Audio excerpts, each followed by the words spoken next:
Committee on Natural Resources will come to order. We're meeting today to hold the committee's Member Day hearing in compliance with House rules.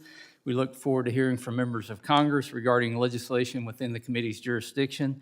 Without objection, the chair is authorized to declare recess at any time. Under Committee Rule 4F, any oral opening statements at hearings are limited to the chairman and the ranking minority member. And I now recognize myself for an opening statement. I'd like to start this morning by thanking all members for taking time to come before the committee to testify on their legislative priorities. Our nation is blessed with abundant natural resources that are critically important to our daily lives, impacting everything from the food we eat to the cars we drive. Having access to these resources is the basis for our economic livelihood. That is why our Republican majority made a point of ensuring that our first order of business this Congress was passing H.R. 1, the Lower Energy Cost Act, which addressed the removal of regulatory burdens that hurt American families and businesses, and instead will put us back on the path toward energy independence and energy dominance. Here on this committee, we have categorized our issues into 5 subcommittees: energy and mineral resources, federal lands, Indian and insular affairs, wider wildlife and fisheries, and oversight and investigations. Each of these subcommittees represent a rich tapestry of American natural resources, and we're focused on increasing access to these resources, allowing all Americans to thrive. We produce energy cleaner and safer in America, and we manage our lands and waters better than anywhere in the world. It is past time to unleash these resources and lead by example. Where President Biden wants to limit access, we want to open it. Where President Biden is attempting to act in the shadows, we want to shine a light. Where President Biden is giving in to radical environmentalist ideology, we want to advance sound conservative principles that stem from America's very first conservationists. Where President Biden is content to outsource jobs overseas, we want to return them to right here in America, where they belong and where there is no limit to our innovation and creativity. Many of you have worked with our team to craft policy that directly impacts your districts, and I'm eager to hear more about how this committee can work shoulder to shoulder with you to accomplish our shared goals. I know firsthand that items that may seem small to some in D.C. are of critical importance to folks back home. I hope we can continue to advance common sense policies and have a positive impact on your congressional districts. I look forward to hearing your testimony today, and I yield back my time. We'll now move to hear testimony from members. Each member will have 5 minutes to provide their testimony. Their entire written testimony will be entered into the record. Members are allowed to ask questions to other members and can engage in dialogue. We do ask that members keep the dialogue and questions brief and within the 5-minute time frame. We have grouped members into panels the best we could to accommodate your availability. Now I recognize my colleague, the gentleman from Arkansas, Mr. Hill, for 5 minutes. Well, Chairman Westerman, thank you and the ranking member for holding a Member Day hearing for members to present their priorities. And before I get into remarks about specific legislation that I have proposed for the committee's consideration, I want to briefly comment on Recovering America's Wildlife Act. That remains a strategic priority for both the House and the Senate, and it speaks directly to federalism and successful partnerships with our state wildlife agencies. I know that you, as chairman and the committee staff, are working hard to craft legislation that meets the nation's conservation goals while also taking into account and understanding our country's fiscal environment. I want to say thank you for focusing on this important effort. I'm here today to discuss an issue that's important to my district and to me as a longtime outdoorsman and conservationist. This story goes all the way back to the 98th Congress in 1984. One of my predecessors in the 2nd District, Congressman Ed Bethune, along with then Senator Dale Bumpers, introduced the Arkansas Wilderness Act in that Congress. At the time, I was a staffer on the Senate Banking Committee staff for Senator John Tower of Texas. Through my connection to the outdoors in my home state of Arkansas, I persuaded Senator Tower to co-sponsor Senator Bumpers' bill, which was signed into law by President Reagan in October 1984. That bill created Flatside Wilderness, which is in Perry County, Arkansas, in my district. When I came to Congress in 2015, I started working on possible strategies to enhance Flatside Wilderness and was successful in adding 640 acres to the western edge of Flatside when my bill, the Flatside Wilderness Enhancement Act, was signed into law by President Trump.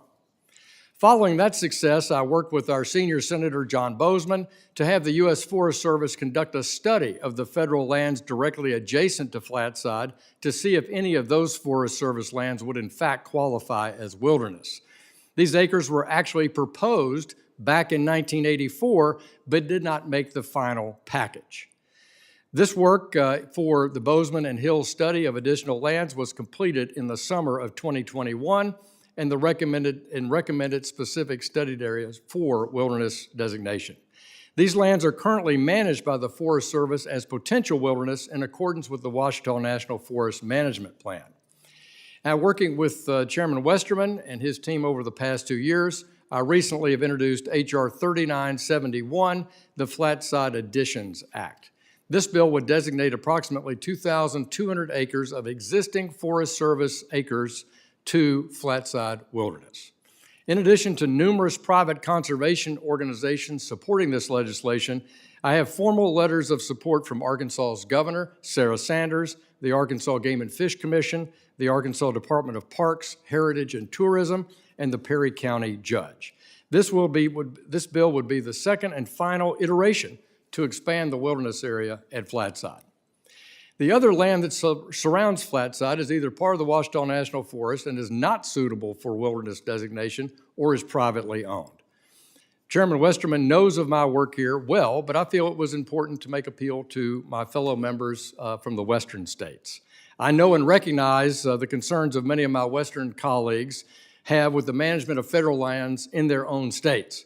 But I invite those members to consider that we in the East and the South often have a very different relationship, as the chairman can certainly share, with our state, federal, and private conservation organizations and land stewards, as well as with the Ouachita National Forest in Arkansas. While some of my colleagues may be skeptical about further wilderness designations, there is something special and unique in our country about hiking, rock climbing, camping, or hunting deep in the backcountry of our extraordinary nation and in areas that look as if they are untouched by human hands. To conclude, this area is in my district. I have the analysis from the Forest Service to support the recommendations of wilderness designation. I have the support of our national, state, and local stakeholders as well, and I'm happy to, of course, answer any additional questions members or staff have. In my view, the careful process that I've pursued for Flatside is an example going forward for other members that seek to conduct wilderness analysis with proper due diligence and ensure that these decisions are made in the right way by Congress. I want to thank you, Mr. Chairman, for your support for the work of the committee on this project with me, and I would urge that it be considered for a markup in the coming days. Now I yield back to the chair. Gentleman yields back. I want to thank the gentleman for his work on this issue. I have visited Flatside, and I know that you've worked this through the process the correct way, and you've also done a lot of member outreach on it, and I think it is a model for how we go about designating or redesignating our federal lands. I now recognize the gentleman from the great state of Washington, Mr. Kilmer. You're recognized for 5 minutes. Thank you, Mr. Chair. I want to thank you and the ranking member for having this hearing. I have the great honor of representing 12 Native American tribes in my district. 4 of them are located right on the Pacific coast and face increasing threats from extreme weather events, coastal erosion, severe flooding, and tsunami risk. When you have a child care center that's literally a stone's throw away from the ocean, your community's at risk. When your community's only health center is literally in the tsunami inundation zone, your community is at risk. When rising sea levels are already putting people's lives and property at risk on an annual basis, your community is at risk. When 100-year floods, described as floods so bad that they should only occur once every 100 years, become a regular occurrence, your community is at risk. And several tribes in my district are dealing with that reality, and as a consequence, actively working to move their communities, including essential facilities like housing and schools and health clinics and more, up to higher ground. Tribes urgently need federal support to mitigate risk from these extreme weather events and, when necessary, to relocate to safer areas. And that's why I asked you to consider H.R. 3976, the Tribal Coastal Resiliency Act. This is a simple, common sense bill that recognizes tribal sovereignty by amending the Coastal Zone Management Act to allow tribal governments to directly compete for coastal zone management grants instead of requiring them to petition states to prioritize their projects. That parity is essential given the severe challenges that tribal governments face in implementing coastal and shoreline measures that support public safety, public access, and cultural and historic preservation. The Tribal Coastal Resiliency Act was reported favorably by this committee last Congress. It passed the House on suspension in the 116th Congress. And I would just ask that the bipartisan support that that bill has gotten out of this committee previously once again be taken up. I also ask that you consider the Tribal Environmental Resiliency Resources Act, or the TERRA Act, which I'll be introducing later in this Congress. The TERRA Act aims to streamline federal programs and supports for tribes facing extreme weather events and natural disasters, including flooding, extreme temperatures, wildfires, hurricanes, and other hazards. Currently, tribes need to navigate a jumble of potential resources and programs across the federal government.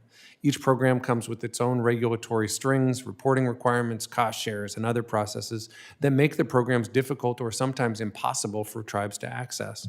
The TERRA Act would improve government efficiency by establishing an interagency framework at the Department of Interior responsible for supporting the prevention, mitigation, and relief efforts of tribal communities threatened by extreme weather events and natural disasters.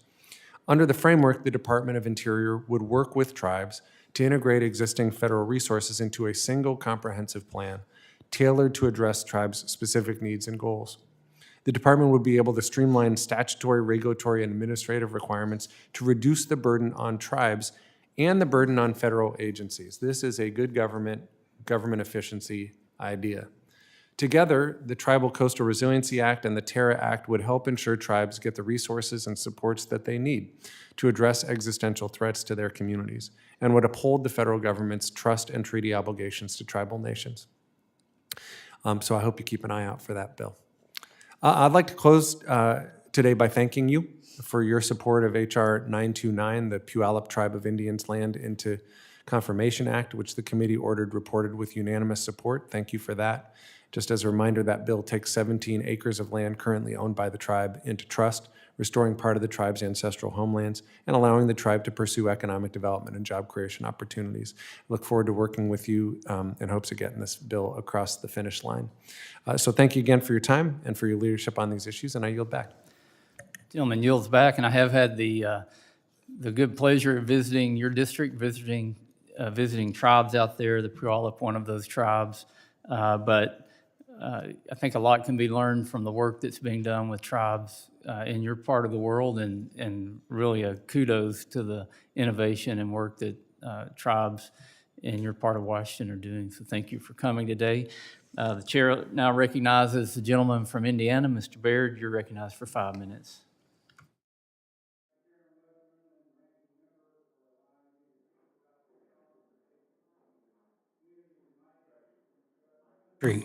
That helps, doesn't it? There you go, thanks. I thank you, Mr. Chairman, for allowing me to bring up this issue today. The Endangered Species Act is a well-intentioned law that should play an important role in protecting vulnerable and iconic species that define the American wilderness. Unfortunately, in recent decades, unelected bureaucrats have misused the ESA, giving them far too much power over the lives of Americans and the economic vitality of our communities. The people of Monticello, Indiana, know this all too well. Monticello is located between two dams on the Tippecanoe River, making the area ideal for recreation. Many of the town's residents rely on the summer tourism to the river for their livelihoods. But 2 years ago, all that changed.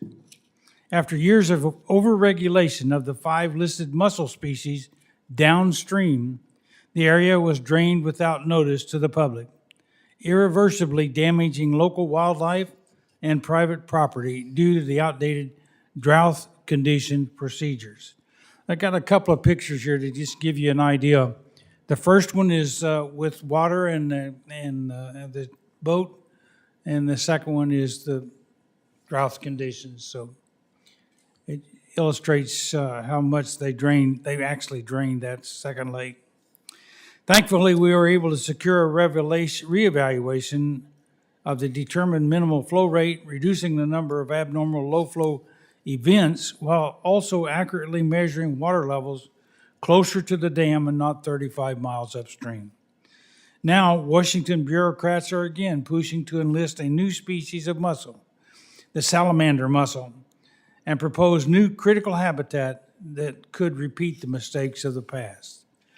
This new listing would not only impact our home state of Indiana, but would also affect Illinois, Iowa, Kentucky, Michigan, Minnesota, Missouri, New York, Ohio, Pennsylvania, Tennessee, West Virginia, Wisconsin, and your state, Mr. Chairman, Arkansas.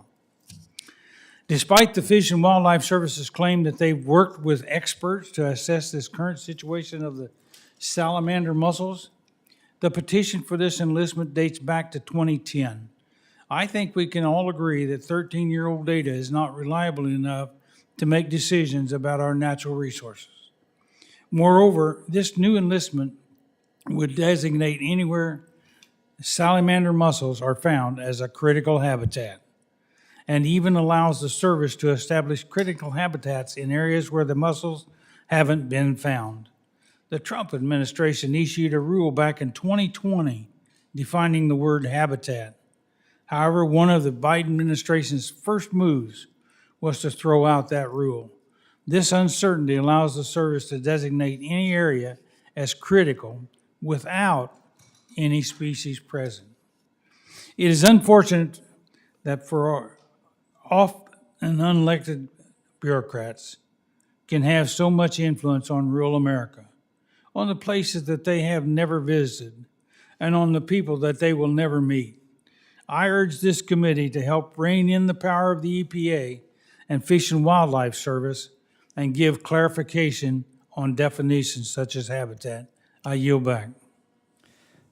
Gentleman yields back, and also want to thank the gentleman for coming and voicing a concern that I believe maybe the first conversation you and I had when you came to Congress was about these mussels on the Tippecanoe. I appreciate your advocacy and your continued hard work there and your efforts to put common sense into the equation, which if you look at those pictures, it's obvious that there's a lack of common sense sometimes through these agencies. And also, we've formed a working group with the Western Caucus on reauthorization of the ESA, and not to do away with the ESA, but to give us a law that works to actually protect endangered species that also doesn't destroy our economy in the process. So thank you for bringing this important testimony to the committee today. Mr. Stauber, did you have any questions for Mr. Baird? I'll just say, Representative Baird, thanks for bringing this, the ESA to our attention. We've been working very hard on this committee to try to rein in some of the rules and ideas that are coming from this White House. In my area, northern climates of our country, the northern long-eared bat has white nose syndrome caused by bats going into caves. It is not caused by any human behavior or activity whatsoever, and the science will show that. Yet they want to put the northern long-eared bat on the endangered species list. It's going to negatively affect our logging and trucking and forest management in our country, and it's because you have an administration that puts politics over the science at this point. So thanks for bringing it up. Thank you. That will conclude our first panel. We'll now switch out to our second panel of Mr. Lalota, Mr. Ezell, and Mr. Nunn.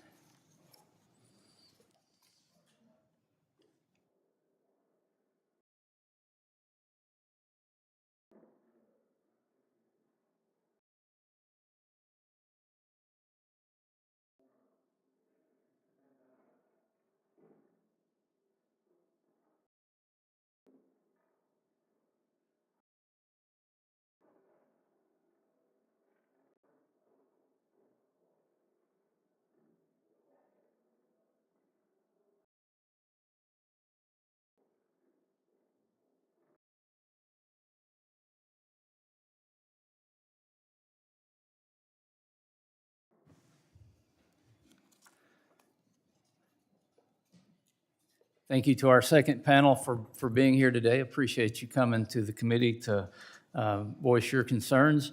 We'll begin with the gentleman from New York, Mr. Lalota. You're recognized for 5 minutes. Thank you, Chairman Westerman, to the ranking member, and to all the members of this committee for hosting today's hearing, allowing members like me to speak about legislation that means a lot to our districts and my folks back home in my district and across Long Island. It's my first time in this room, and I appreciate the audience on this important issue. Today, I am here to discuss the critical importance of my legislation, H.R. 1584, the Plum Island National Monument Act, and to urge all members in this committee to support it. For those who have not had the privilege of visiting the eastern end of Long Island, I encourage you to do so. But Plum Island is located in the Southold Township, 3 miles from Orient Point, the furthest point east on the North Fork of Long Island. In 1954, the Plum Island Animal Disease Center was established on Plum Island and managed by the United States Department of Agriculture. Almost a half century later, in 2002, the Department of Homeland Security was tasked with continuing that operation.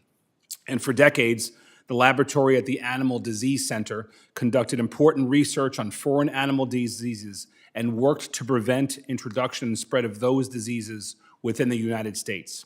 I am extremely proud of the work the center has done. However, the center's time on Plum Island is quickly coming to a close. In 2005, the Plum Island Animal Disease Center was ordered to close and relocate to Manhattan, Texas. And at the time, the Department of Homeland Security was required by law to sell Plum Island to the highest bidder, but fortunately, several years ago, Congress was successful in stopping that sale.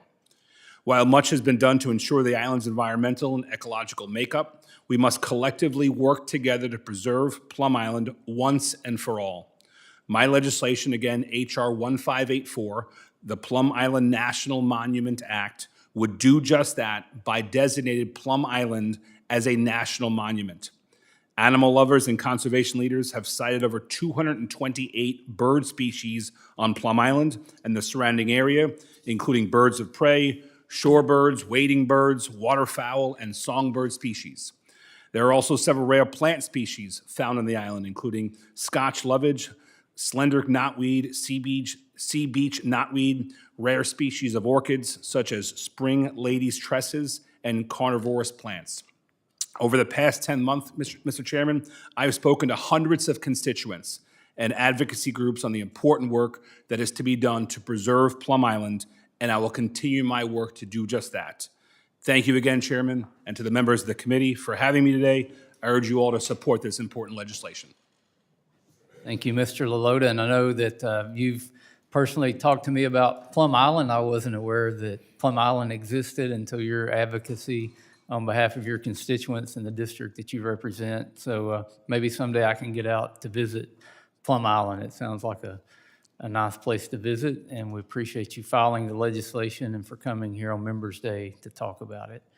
The chair now recognizes the gentleman from Mississippi, Mr. Ezell. You're recognized for 5 minutes. Thank you, Mr. Chairman and ranking members, and it sounds like Plum Island is a plum good time. That's why we say it in South Mississippi. That's a plum good way to do things. I understand that. You and I know what we're talking about. So I just thank you again for allowing me the opportunity to be here to testify today. And as a congressman proudly representing South Mississippi and the Mississippi Gulf Coast, I appreciate the opportunity today to talk about the issues in my district that are within the committee's jurisdiction. One of my priorities involves advancing bipartisan legislation that would support meeting our nation's growing demand for fresh American seafood. According to NOAA, the United States ranks 17th in global seafood production, and approximately 80% of that seafood is imported. To remove some of the dependence on some of these foreign suppliers, I'd like to just say what's going on in my home state of Mississippi. Mississippi Gulf Coast is just being bombarded by imported shrimp. And this is putting families that have been shrimpers for generations out of business. And it's just a sad thing to see these shrimp boats parked out there because there's so much imported shrimp. They're not unable to sell their shrimp, or if they do sell it, it's at a very reduced price. With that being said, my home state of Mississippi is the nation's fourth largest seafood supplier, providing fresh seafood to restaurants and people across the nation. And I'd like to invite all of you to come down and I'll feed you some of that good shrimp sometime. It's important that we embrace more opportunities in our aquaculture, such as farming in the ocean waters, so states like mine can create jobs that deliver high-quality American seafood to the dinner tables in our nation. Unfortunately, confusing rules and expensive permitting process are holding back the aquaculture industry. The Aqua Act, H.R. 4013, which I introduced alongside my colleagues from Florida and Hawaii, Representatives Kat K. Mack and Ed Case, provides a solution to unlock the benefits of this untapped potential. The Aqua Act supports the growth of American aquaculture by establishing a nationwide permitting system for marine aquaculture facilities and provides clarity on how to properly manage these facilities. I respectfully urge this committee to help pass the Aqua Act and to pass legislation that allows the offshore aquaculture industry to expand their work into federal waters, ultimately giving our nation more sustainable, locally grown seafood and supporting our seafood supply. Thank you again, Mr. Chairman, for this opportunity today. I look forward to working with your committee to address the needs of our nation. Let's support our seafood workers and help them deliver fresh seafood that is caught right here at home. And with that, sir, I yield back. Thank you, Mr. Zeldin. Did I understand that right, that you said we're the 17th, which Yep. is a shocking number when you consider the amount of coastal area in the continental United States, plus Alaska and Hawaii, and then you look at the territories. And I know several members of this committee just made a trip in August down to our friends in the freely associated states of Palau, Micronesia, and Marshall Islands, where fishing is huge there, but one of their main obstacles is illegal fishing from like Chinese fishing boats, which the amount of illegal fishing that happens globally is astonishing. And I'm guessing if we've followed that supply chain, we would find that a lot of that 80% of the seafood coming into the U.S. was probably harvested illegally someplace else in the world, or maybe even close to our own fishing waters. So thank you for bringing that to our attention and the importance of. Thank you very much. And I think Mr. Stauber has a question for you. Representative Ezell, that was plum testimony. You know, you talk about the jobs in the economy. We're proud that you're here talking about the investments in your economy, the investments in your workers. You mentioned rules and regulations and permitting. That is this administration has continuously put up obstacles. In fact, in the last 3 years, and these aren't our numbers, these are the administration numbers. They've put forth $320 billion, that's with a B, $320 billion of additional rules and regulations on American industry, manufacturing, small farmers, and small businesses. And that's just unconscionable. It doesn't have to be that way. And I think that you talk about the permitting process. Yep. You know, in the debt ceiling, we got some permitting relief, and you know, we're going to continue to work at the permitting process, because you're right.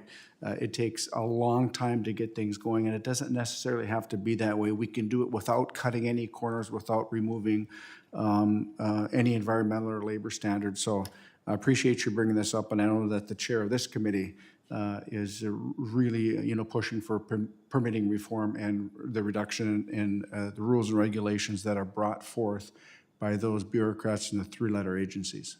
Yeah, and I'll tell you, you know, just back to our shrimpers at home, you know, they've done this for generations. This is how they make their living. They're self-employed, but they're just being put out of business because of this imported flood.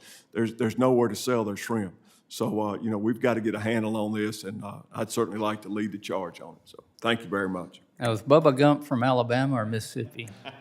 That's right. He ain't from Mississippi.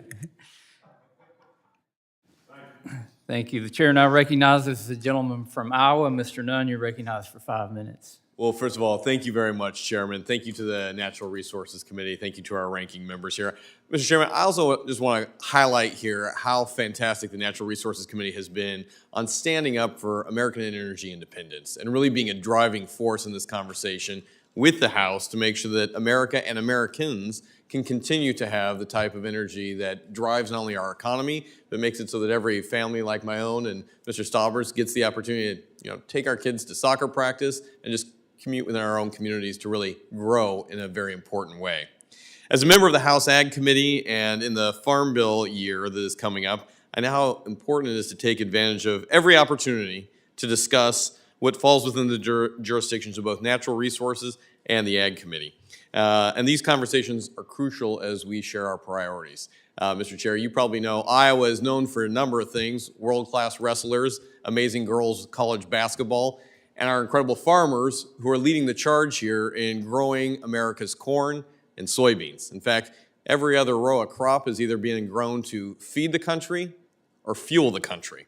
And so I'm here to just really highlight the important role that biofuels help play in supporting countless jobs to reduce prices at the pump for Americans, as well as provide billions of dollars in exports that help grow not only America's economy, but create a much more stable world. In 2022 alone, the ethanol industry provided nearly 80,000 U.S. jobs and $34 billion in household income and contributed to $57 billion in the nation's GDP. And if that's not enough, ethanol reduces greenhouse gas emissions by up to 52% when compared to gasoline. On average, biodiesel and renewable diesel provide a greenhouse gas emission reduction of 74%. Massive. The biofuel industry that drives Iowa and the Heartland's community economy is vital to our nation's energy independence and our national security. And that's why I fought to protect critical clean energy tax cuts during Congress's debt limit negotiation, to continue to fight on behalf of Iowa's biofuel industry and our farmers and make sure that that's included in the 2023 Farm Bill going forward. Our farmers and producers not only feed and fuel the world, but are ensuring that our national security remains independent from foreign actors. It's important that we have their backs to include them in the conversations on appropriations measures in the 2023 Farm Bill. And I've joined with my colleagues to co-sponsor legislation such as the Next Generation Fuels Act, the Consumer Fuel Retailer Choice Act, the COST Act, and others to boost production of these important fuel sources. Further, I've worked to hold the Biden administration accountable to their promises. During a recent hearing we had with the House Ag Committee, I questioned the EPA's Environmental Protection Agency Administrator Michael Regan about their promises to follow through on the year-round sale of E15, something they were not inclined to do. But with just days to spare before we turned off the pump on ethanol, Regan and I had a direct conversation of what the impact meant to our nation's economy if the Biden administration turned off biofuels. And I'm proud to say that the sale of E15 was reinstated just in time to go with their long-term strategy and commitment to permanent year-round E15 sales starting in 2024. So, Mr. Chairman, to the committee, thank you. I think it's clear that our farmers and our biofuel producers are stewards not only of our natural resources, but also provide innovative solutions to our nation's fuel needs. Biofuels are good for the environment, they're good for America, they're good for our national security. It's crucial that members of this committee both understand but also appreciate the role that renewable fuels play in ensuring America's energy success and independence by lessening our reliance on bad actors. And as a military member who has flown more combat operations than I care to remember over the Persian Gulf, providing a canopy of safety for other nations to have access to energy, it only makes sense that our taxpayers, that our growers, our farmers have the opportunity to enjoy and reap the benefit of an energy that's produced in an all-of-the-above solution right here in the United States, growing right out of our black soil in America. So I urge my colleagues on both sides of the aisle to support our farmers and biofuel producers in advancing legislation that expands and enhances our biofuel program. And with that, Mr. Chair, thank you so much for all you do on the natural resources and your team here today. I yield back. Gentleman yields back, and Mr. Nunn, thank you for coming to testify today. I've had the good pleasure of attending the Iowa State Fair, which really highlights what I think everybody knows about Iowa. It is an ag powerhouse, but it's also an energy powerhouse. And even when you talk to petroleum refiners, they will talk about the importance of ethanol produced in the U.S. and the importance it plays in blending and to meet all the requirements that they have. And also, we work very closely with your Committee on Agriculture. Chairman Thompson and I have had several meetings about the Farm Bill, and we appreciate the work that you and he do there. And when you talk about energy and energy independence, you'll find, I think, most of my Republican colleagues and a lot of my Democrat colleagues on this committee believe that we need all kinds of energy. It's an all-of-the-above approach, and realize that we can't meet our demands just on renewables alone, but they play an ever-increasing important role in meeting our country's energy needs, and obviously Iowa plays an important role in that. Mr. Stauber, did you have anything? All right, well, that concludes our second panel, and we'll invite our third panel, Ms. Kim, Mr. Johnson, Mr. D'Esposito, and Mr. Carter, if he's here. We'll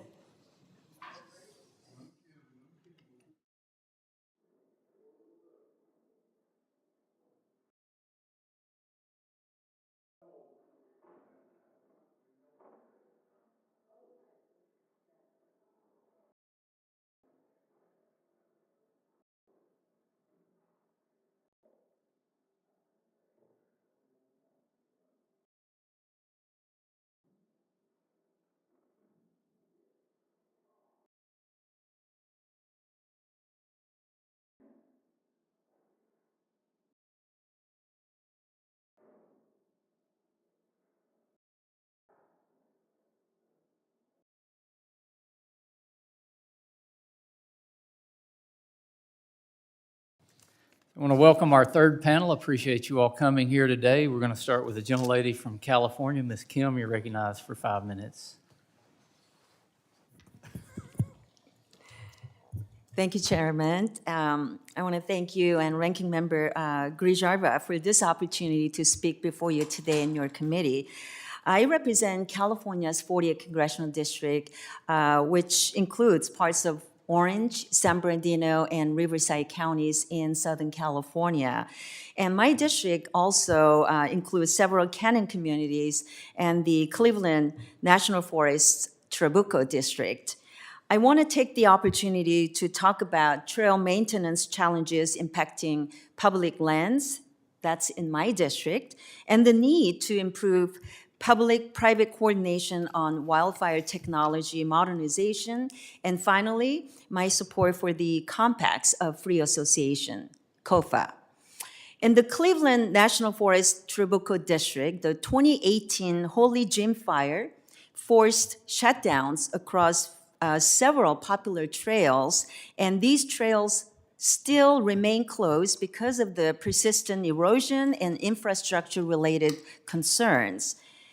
And according to the Trabuco District Forest Service Rangers, there are only 3 non-fire Forest Service personnel in the field and 7 to 8 trail volunteers that actively manage trails across 138,971 acres of Trabuco area. National forests with the most urgent trail and infrastructure maintenance needs must have adequate funding for staffing and resources. Unfortunately, it is not clear how federal land management agencies have prioritized and allocated funding for maintenance activities. This is a key concern for my constituents in the canyon communities.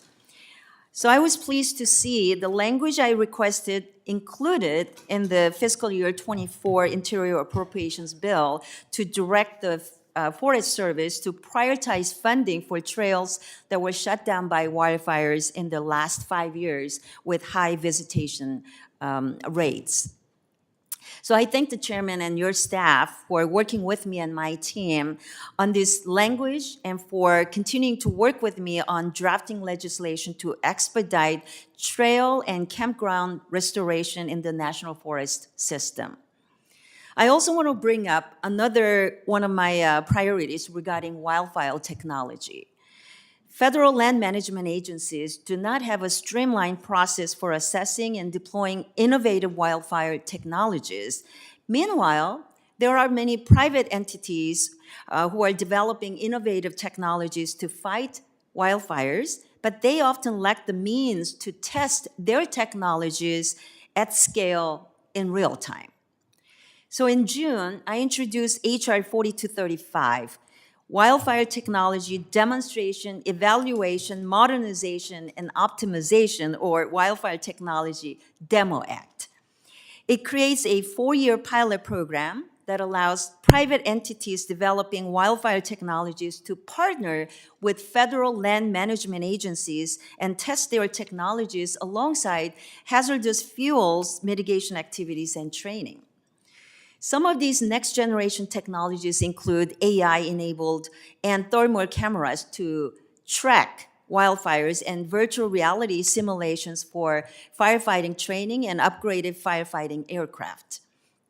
This bill is a win-win for private entities looking to test their equipment and federal land management agencies that are working to deploy the best technologies to help fire responders or first responders address wildfires.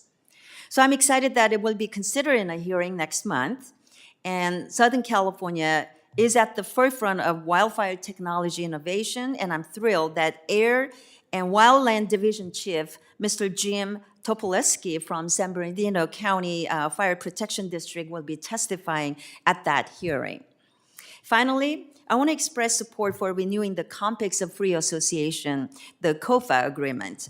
This COFA agreements with Micronesia and Marshall Islands have already expired at September 30th. These agreements provide economic assistance, certain federal benefits for their citizens, and allow the U.S. to maintain a military presence in these countries. But failing to renew those agreements will have devastating consequences on our strategic posture in the Indo-Pacific, given the Chinese Communist Party's malign influence in the Pacific Islands.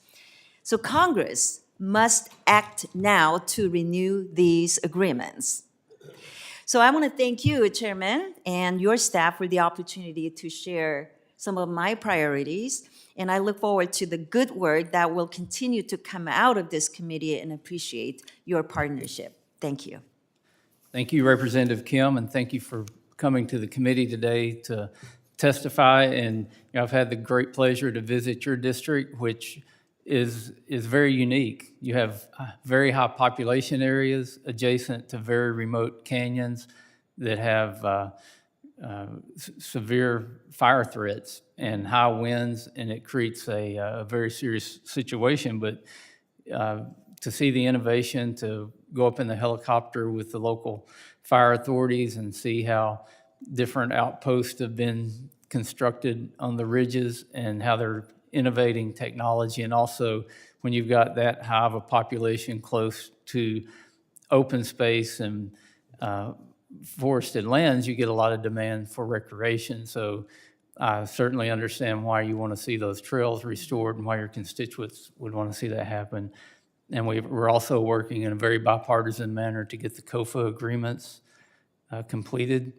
We hope to have a markup on the COFA agreement next week. We're still, it turns out nearly every committee in Congress has a nexus to the COFA, so we're working with other committees to get sign-off so that we can file that bill and have a markup soon. Again, thank you for being here, and we're going to now go to the gentleman from South Dakota. Mr. Johnson, you're recognized for 5 minutes. Greetings, Mr. Chairman, Mr. Ranking Member. I'll start by 3 quick thank yous on work that we have done together on some bills.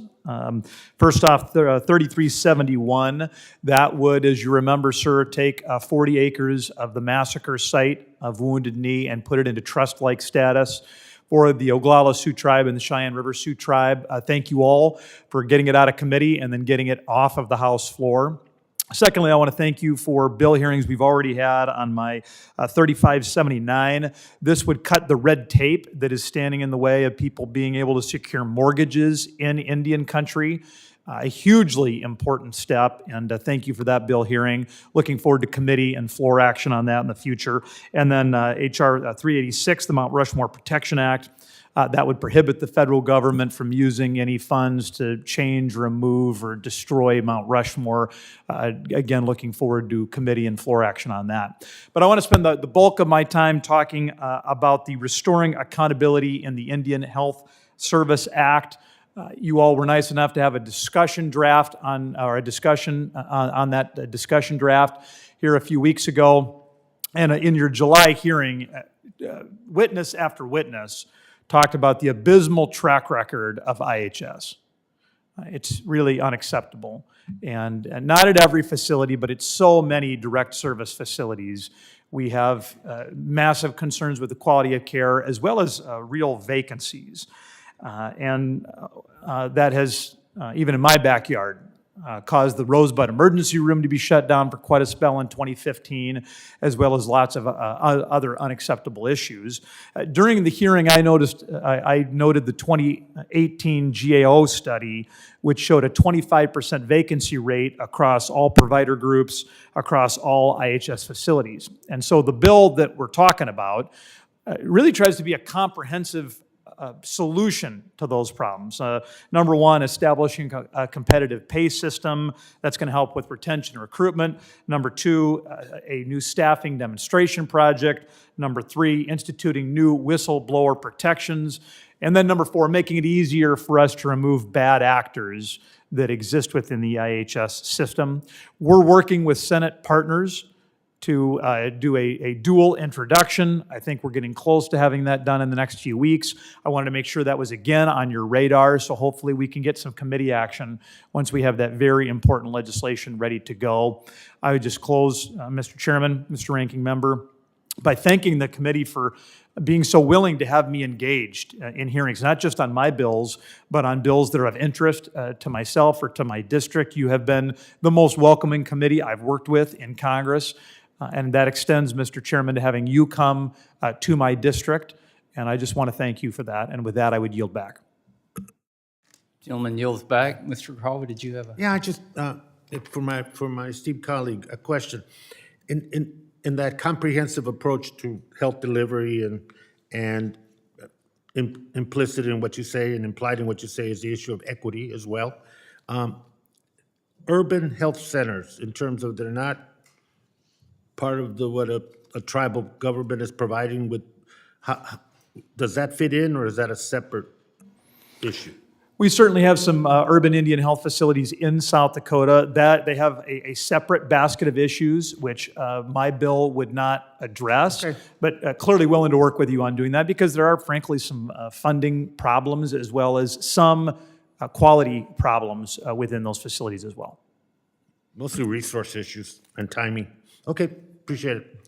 And thank the gentleman from South Dakota, and it was great to get out to your beautiful state, and I know you have issues with grazing, with forest management, but you brought up a very important issue that I hope the committee can focus more time on, and that is the IHS. I've traveled to visit with urban tribes, rural tribes, and I know that Indian Health Services is an issue that needs work done on it. I was fortunate I went to Oklahoma City probably a month or so ago, met with the tribes out there, and they've done some very innovative things and have made Indian Health Services work very well in Oklahoma, and I've seen that in other places. So I know there's things and good practices that could be implemented to make IHS work better. Appreciate you bringing that issue up, and I hope that's something the committee can come together on to provide solutions, because healthcare is important no matter where you are, whether you're urban or rural, or whether you're in a tribe or not in a tribe. So where we've got an issue to affect that in this committee, I hope we will take advantage of it. One more thing real quick, Mr. Chairman, if I could, 10 seconds. I mentioned working with the Senate. I should also, of course, mention we're working with tribal leaders because obviously anything we do, we want to make sure we're listening to those key stakeholders and leaders. Thank you. Thank you. Chair now recognizes the gentleman from New York, Mr. Diaz-Pasito. You're recognized for 5 minutes. Well, thank you, Chairman, Ranking Member, and members of the committee. I want to thank you, Chairman Westerman, for your steadfast leadership and your approach to some of the issues that we're facing in New York. I also want to thank you for giving me the opportunity to speak here today on Floyd Bennett Field and, of course, the ongoing migrant crisis in the Empire State. For years, New York City has heralded itself as a sanctuary city. But unfortunately, now the city is facing consequences of this as they navigate a crisis of thousands of migrants entering our city, causing resources to be spread thin. You see, as they herald themselves as a sanctuary city, there was actually no plan in place to be that sanctuary. The city and the mayor's office has called for what could be a 15% across-the-board cut to every city agency, which will negatively impact every New York City resident, visitor, tourism, and much more. I think what's important to point out is that these 15% decreases across the board will affect agencies that in some of the very worst times in New York City history has shined, whether it's the NYPD, the FDNY, emergency management, the building department, our sanitation. They all have the chance to be cut by 15% because there was no plan in place. Democratic Mayor Eric Adams is quoted as saying, "This issue will destroy New York City." I agree. Just this week, Floyd Bennett Field in New York City opened its new migrant shelter. This shelter will house hundreds and eventually thousands of migrants on land owned and operated by the National Park Service. I have continuously been critical of this plan, including letters, hearings held by the Committee on Homeland Security and this very committee, and I thank you for visiting Floyd Bennett Field. Moving migrants to Floyd Bennett Field is not a solution. It actually furthers the problem. I am proud to be a former NYPD detective, having spent time in New York City protecting and serving and living up to our oath.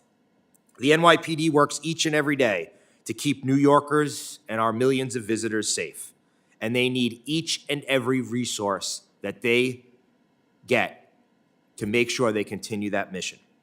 Floyd Bennett Field currently houses many critical components of the New York City Police Department, including aviation, emergency services, and training facilities. As the NYPD works to negotiate a new lease with the Department of the Interior in order to stay on Floyd Bennett Field for years to come, the city is moving in thousands of migrants. This decision is not only unwise, it is completely unsafe. But this is not the only unsafe for the NYPD. In criticizing plans to house migrants in airport hangars at JFK Airport, I argued that nobody risks their lives coming into this country, crossing our southern border, leaves their families behind, and risks their lives for the American dream to live in an empty warehouse hangar at JFK Airport. I now argue that no one crosses this border, no one risks their lives, no one leaves their family to enter this great nation just to live in a shelter at Floyd Bennett Field.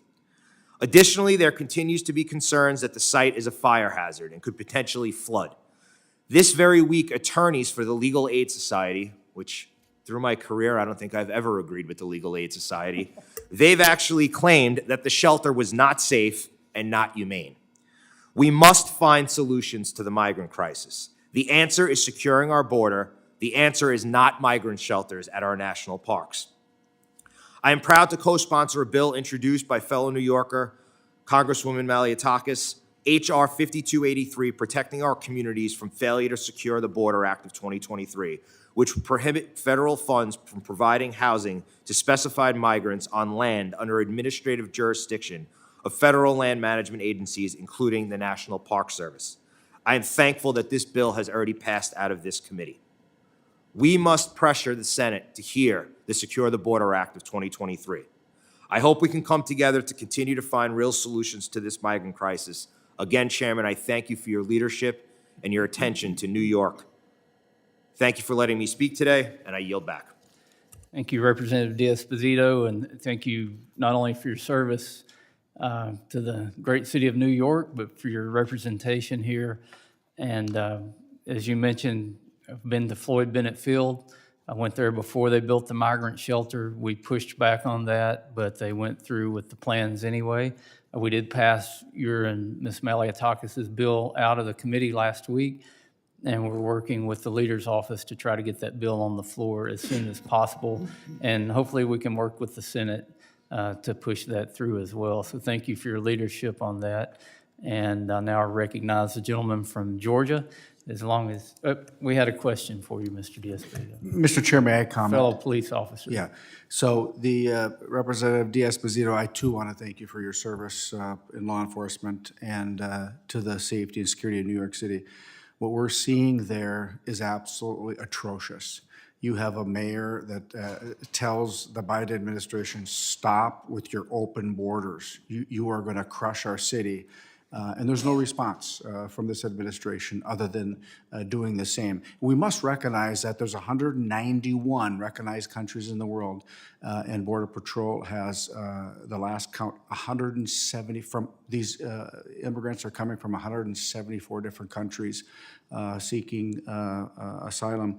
And again, the National Park Service is responsible for Floyd Bennett Field. And this administration, whether you know this or not, has foregone the NEPA process to advance that migrant shelter, and we're absolutely opposed to that. The NEPA process is there for a reason, and we're getting pushback from colleagues on the other side of the aisle that for whatever purposes want those shelters at Floyd Bennett Field. And doesn't matter what the city residents say. American people see what New York City residents are saying, hearing, and trying to do. And when you talk about a 15% cut to the police department, the fire department, the roads, the streets, the garbage pickup, it is going to be an unmitigated disaster if those cuts happen. And again, this administration continues to turn a blind eye. And you are right. We need to secure our borders because our secure borders means a secure nation. And Mr. Chair, I yield back. Chair now recognizes the gentleman from Georgia, as long as he doesn't talk about Georgia Bulldog football. Mr. Carter, you're recognized for 5 minutes. Mr. Chairman, that's an inauspicious start to my presentation, but I appreciate that. Thank you, Mr. Chairman, and thank members of the committee for having us here today and for this hearing. Although I don't serve on the Natural Resources Committee, I do have the honor and privilege of representing the entire coast of Georgia, over 100 miles of pristine coastline, and it is my home. It's where I've lived all my life, where I intend to live the rest of my life. Mr. Chairman, appreciate you visiting not long ago, earlier this summer, and appreciate you having the opportunity to go out fishing with me, and it was a great experience. Number one issue that I want to talk about is something that this committee is very familiar with, and that is NOAA's proposed rule to regulate vessel speeds to protect North Atlantic right whale. The committee, as I say, is well aware of this issue. The proposed proposed rule, I should say, will cause grave safety issues for recreational vessels and pilot vessels alike, as it presents a navigational concern for traversing our nation's shipping channels and at sea. The National Marine Fisheries Service is proposing to broaden the Atlantic right whale strike reduction rule by requiring vessels 35 to 65 feet in length to maintain a speed of roughly 11.5 miles per hour for much of the East Coast. That is not acceptable, and it's not doable, and it's just... I'm incredibly worried that the speed restrictions imposed by NOAA's rule would all but shut down the thriving communities we have up and down the East Coast. Communities like ours in Georgia depend on the ocean for our livelihoods. My district relies heavily on trade through our two major seaports, the Port of Savannah and the Port of Brunswick. This proposed rule would cause unnecessary confusion and safety concerns for those navigating the federal channels to these ports. Simply put, when harbor pilots face rough conditions, they should not be second-guessing their ability to speed up and navigate to safety. We have a vibrant blue economy that includes fishing and recreation of all kinds and depends on using vehicles of all lengths and sizes to do business. In short, this would crush recreational fishing along the coast of Georgia and on the East Coast. not only in Georgia, but also up as far as Maine. And I know that y'all, again, are very familiar with that. Estimates say that this rule could threaten up to 340,000 American jobs and negatively impact nearly $84 billion in economic contributions. That, again, you're well aware of it, and and this may only be the beginning. Let me remind you that the rice wells in the Gulf of Mexico have recently received similar attention, with some suggesting similar vessel speed restrictions in the Gulf of Mexico. So NOAA may not stop with this, and that's something we need to be very, very concerned about. I'm also proud to lead a bipartisan effort to oppose NOAA's proposed rule by introducing the Protecting Whales, Human Safety and the Economy Act of 2023. This bill would prevent NOAA from implementing this proposed rule until the Department of Commerce can fully implement new monitoring systems for North American right whales already approved in Congress. Also, I would like to bring to your attention another bill, and that is one that Representative John Rutherford has, and that is the Red Snapper Act. This bill would prevent NOAA from implementing area closures in the South Atlantic until the Great Red Snapper count is complete and the findings are integrated into the fisheries stock assessment. The Great Red Snapper count is an independent study Congress has funded over the last 3 years that will deliver new reliable data on the abundance, the genomics, and the mortality of the red snapper stock by 2025. While the South Atlantic Fishery Management Council has rejected proposed closures, the threat remains and would be devastating for anglers in my district. Lastly, I wanted to bring up a very important issue in my district, and that's along the Okefenokee Swamp, which is part of the Okefenokee National Wildlife Refuge. This was established in 1937. The refuge is one of the world's largest freshwater ecosystems, home to over 1,000 species with hundreds of acres of wetlands. We're proud to have this area here. It's truly a unique natural wonder in our state, and we treasure it. The Department of Interior recently announced its intention to nominate the Okefenokee Swamp for inscription in the UNESCO World Heritage List. I've supported their effort by my own community to receive this designation. I'm eager to share the swamp with the entire world. With that said, as we pursue this designation, I ask that the committee ensure that the Department of Interior or any other federal agency remain committed to the personal property rights of those in the community. As I mentioned, the inscription of Okefenokee Swamp on the UNESCO World Heritage Site is a homegrown effort for our community, but the landowners around the swamp respect that, but they want to conserve our environment more than anyone, but they do want to make sure that they have their personal property rights included as well. So that's the things that we're working on. I want to thank you again, and thank this committee for having this hearing today.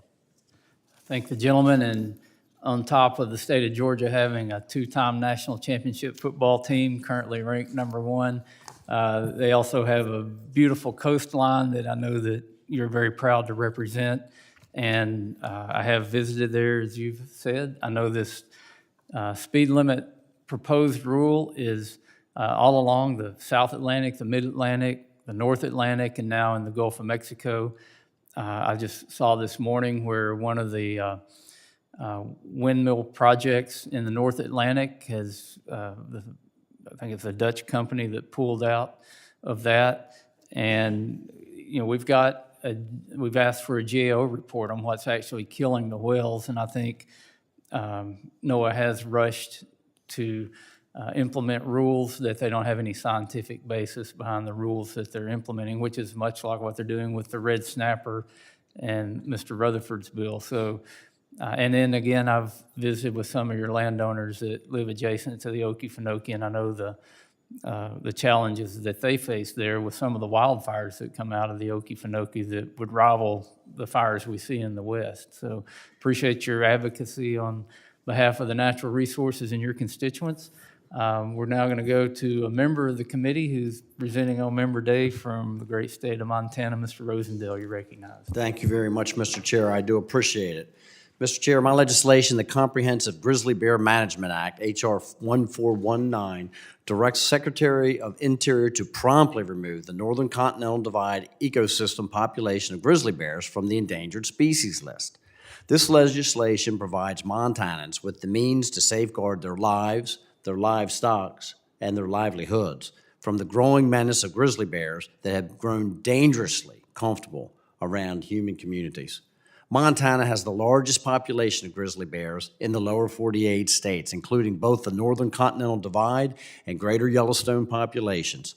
Despite the significant growth in these grizzly populations over the recent decades, they are still classified as a threatened species under the Endangered Species Act.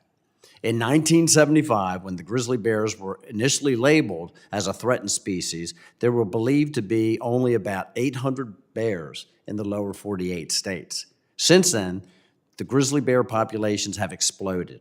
Today, the U.S. Fish and Wildlife Service reports that the Northern Continental Divide ecosystem alone in northwestern Montana is home to nearly 1,100 grizzly bears. The species has recovered to over 2,100 grizzly bears in Montana alone. While grizzly bear population is thriving, the U.S. Fish and Wildlife Service consistently revises recovery goals, thereby retaining federal management responsibilities. This trend sets a concerning precedent for other species under the ESA and diminishes the motivation for landowners and users to implement conservation practices. The human-bear conflicts have escalated as these bear populations have expanded into previously uninhabited areas, posing a significant risk to my constituents. Just 2 weeks ago, a grizzly bear was tragically struck by a motorist near Bonner, Montana. This incident marks the southernmost recorded case of a grizzly bear roadkill within the Northern Continental Divide ecosystem.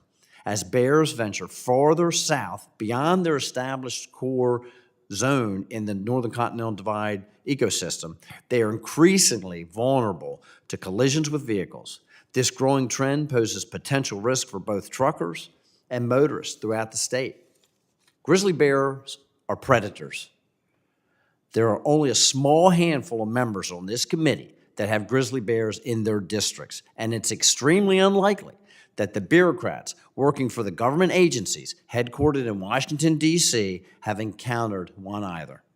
However, these bureaucrats and certain committee members persist in offering insights regarding the consequences of retaining these grizzlies on the list, despite lacking firsthand experience or expertise on this matter. In 2022, there were nearly 150 confirmed or probable claims of livestock predation caused by grizzly bears in Montana alone, costing residents, farmers, ranchers hundreds of thousands of dollars. Even still, these numbers don't capture the total livestock predation, as it's impossible for ranchers to know if missing livestock has been eaten. It also does not begin to capture the human cost, the hours spent trying to protect livestock, the sleepless nights, and the fear of letting your children play outside. These predators don't just claim the lives of livestock. They are fully capable of killing or maiming people too. And these bears continue to expand outside of the recovery zones into the cities. The number of conflicts and encounters will expand with them. These animals, in many cases, have become habituated, which means that they are accustomed to and do not fear humans. This is the result. These are bear conflicts, okay? Encounters with humans. This is what it looks like. We've got a fellow who was down in Ennis. He was double mauled. He was mauled by a bear, went back to his truck, and it got him a second time before he was able to get back to his truck. This is another gentleman, Montana. You can see, almost sliced his ear off. Here's another gentleman. The reason that he has those bandages under his chin is because his chin is missing. The bear took the bottom of his jaw off. This is what happens when you have a startled bear and a human conflict. The bear always wins, and they leave terrible, terrible results behind. We have school systems now that are literally being forced to put fencing around the playground so that the children can go out and play because they have videotaped bears running through and around those playgrounds. Do we have to have a child scooped off of a playground and killed by a bear or mauled so severely that they're scarred for the rest of their life before this committee will do something about allowing the state of Montana to manage these populations. This bill does not call or wish for mass hunting of grizzly bears, but instead what this bill does do is ensure that states, not the federal government, are to manage the grizzly bear populations as best as they deem fit. Wildlife management practices have also drastically improved and evolved since the bears were added to the endangered species list. And Montana is widely recognized as one of the best wildlife managers in the world. And we have demonstrated that by the delisting of the wolf populations, which have continued to grow, increase, and yet we have managed them perfectly fine, keeping them off of the endangered species list. As long as the grizzly bear is designated as a threatened species in the Northern Continental Divide ecosystems, state management of the species is hamstrung, and my constituents can't defend their property or their person from these predators. The science does not support keeping the grizzly bear listed as a threatened species. The U.S. Fish and Wildlife Service tried delisting the grizzly bear several times, but has been overruled by activist judges influenced by their liberal agendas. This is unacceptable and must be reformed. Thank you very much for your time today, Mr. Chair. I yield back. Thank the gentleman for your testimony on something that you're obviously very passionate about, that I'm, where I am on the issue and agree that the state of Montana could manage these bears. But as you pointed out, they're on the endangered species list. As we've often said, it's like Hotel California. Once you get on, you can't get off. And I know that you filed legislation. I know Ms. Hageman from Wyoming, who also lives in grizzly bear country, has filed legislation. And it's unfortunate that we can't make ESA work like it was intended to work. So I'm in support of trying to change the law so that it works for the grizzly bears and for humans. So appreciate you again bringing this important issue to the forefront. This will conclude our Member Day hearing. We thank all of our colleagues for being here today to discuss the important matters that come before this committee. Members that were unable to make it can also have their written testimony entered into the record. Statements that have already been submitted for the record include statements from Chairman Tom Cole, Congressman Blake Moore, Congresswoman Amata Radewagen, Congressman Darren Soto, and a jointly submitted statement from Congressman Mike Turner and Congresswoman Nanette Berrigan. If there is no further business, without objection, the committee stands adjourned.